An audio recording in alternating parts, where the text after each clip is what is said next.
Hello বন্ধুরা, চলো তোমাদের সঙ্গে আজকে আমার গল্প দিয়ে রেসিপি রান্নাটা শেয়ার করে ফেলবো। আর হ্যাঁ, আমার গল্পটা কিন্তু তোমাদের শুনতেই হবে, আর আমার এই রেসিপি রান্নাটাও কিন্তু চোখে দেখতেই হবে। আর কি কি সবজি নিয়েছি, আর কারা কারা নিরামিষ খাও বলো তো, আর কারা কারা খাও না একটু কমেন্ট করো, ঠিক আছে? যারা খাও না তাদেরও দেখবে, যারা খাও তারাও দেখবে। আর হ্যাঁ, গল্পটা মন দিয়ে শুনবে। আমার গল্প স্টার্ট করছি আর রান্নাটাও স্টার্ট করছি, দেখো আর কানে শোনো বন্ধুরা, চলো।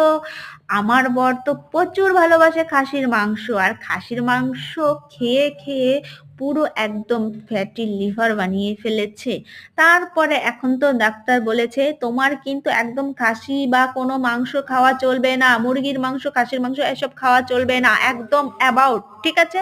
একদম প্র্যাকটিস করো নিরামিষ খাওয়া। তার জন্য আমার বড় সব মাথা থেকে আউট করে বলে আমার জন্য রোজ নিরামিষ করবে, কিন্তু আমি শুনে আমার মনটা খিটখিট খিট হয়ে গেল।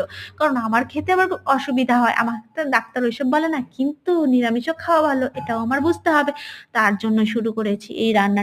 আর আমার বরকে তো ভালো করার জন্য আমার তো এইটুকু করতেই হবে, নিরামিষ রান্না করে দিয়েছে, খেয়ে খুব প্রশংসা করেছে। আর তোমরাও বাড়িতে নিরামিষ করো, তাহলে শরীরটাও ভালো থাকবে।